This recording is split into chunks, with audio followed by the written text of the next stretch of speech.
There's a number most governments avoid saying out loud. Not a death toll, not a budget, a financial number. Because once you understand it, you'll never look at dams the same way again. Tonight, I'll show you 5 engineering failures that didn't just kill people. They quietly erased entire regional economies.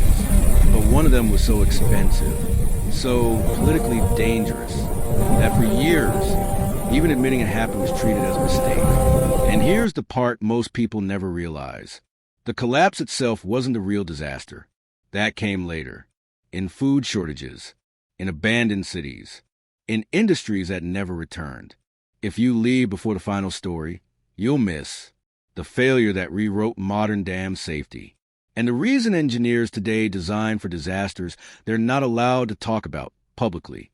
No explosions, no countdown clocks, just decisions stacking quietly until water finished the sentence. If you like understanding how complex systems become dangerous long before they break, this channel is built for you, not because we show accidents, but because we show the moment they become unavoidable.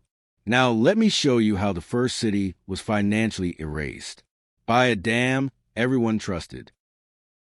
California, 1928. Before the water moved, everything looked successful. Los Angeles newspapers called it progress.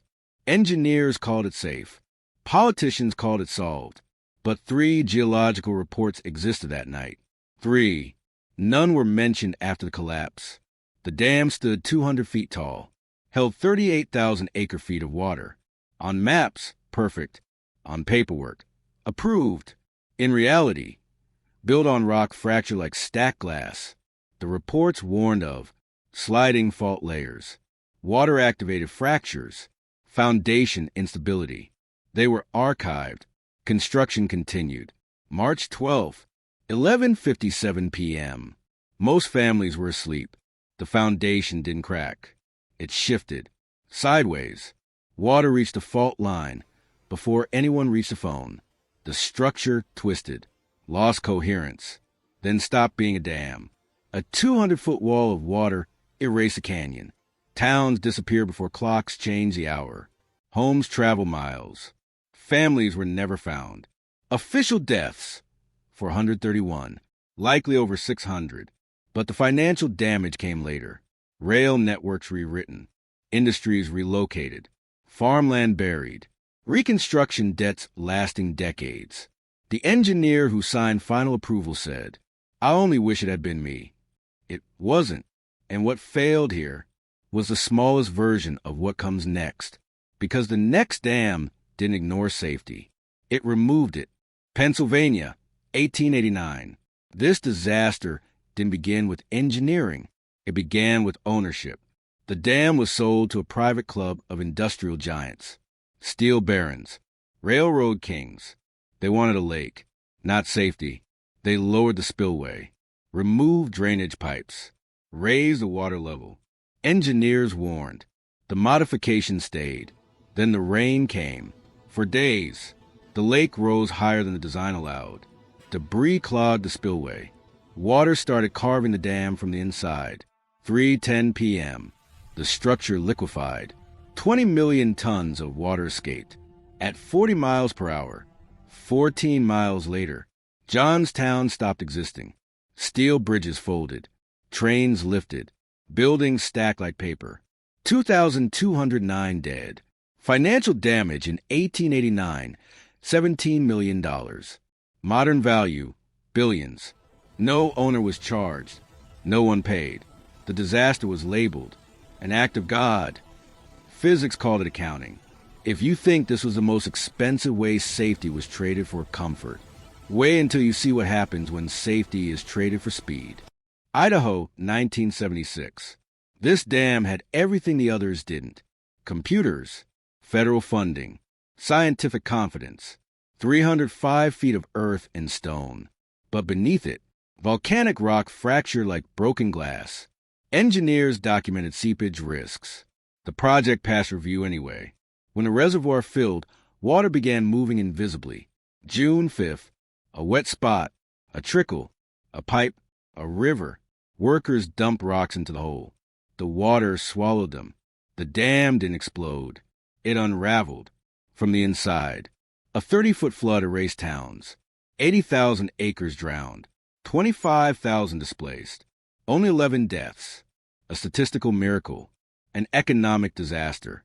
Farmland gone. Infrastructure rebuilt. The dam abandoned permanently. Cost over $2 billion. Engineering lesson now taught worldwide. Seepage is not damage. It is a countdown. And the next failure proves that even perfect concrete can still destroy cities. Italy, 1963. This dam was flawless. 860 feet tall. A masterpiece. Tourists visited. Engineers admired. The mistake wasn't the structure. It was a mountain. The valley wall was unstable. Geologists warned. Engineers measured movement. The reservoir was filled anyway. October 9th, 270 million cubic meters of rock detached.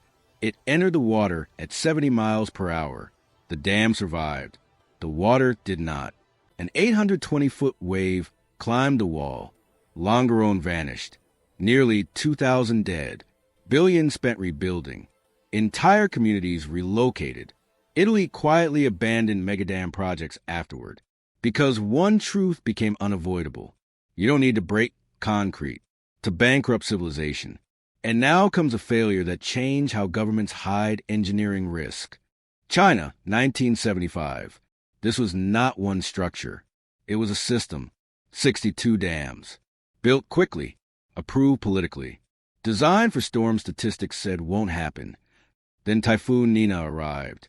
41 inches of rain in 24 hours. Spillways drowned. Warning suppressed. Communication failed. Banqiao collapsed. Then another. Rivers became walls. Cities became currents. 11 million people flooded. 6 million homes erased. Deaths. Official, 26,000. Estimated, up to 230,000. But the real disaster came later. Famine, disease, economic paralysis. Entire regions collapsed backward decades. The cost? So large it remained classified. So politically dangerous that discussing it publicly was forbidden. Not because it was natural, because it proved something terrifying. Modern disasters can be engineered without touching a single piece of concrete. Only paperwork, silence, and permission. Why this keeps happening. Here's what most documentaries never say. None of these failures required evil, only approval. Approval to ignore a report. Approval to rush construction. Approval to save money. Approval to stay quiet. Every dam collapsed long before it broke. It collapsed in meetings, in budgets, in politics, in signatures. If this video changed how you see infrastructure, you're already thinking like an engineer. That's what this channel is for. Not fear, awareness. Because the most dangerous failures never announce themselves. And the most expensive ones are already being approved somewhere. You just won't hear about them yet.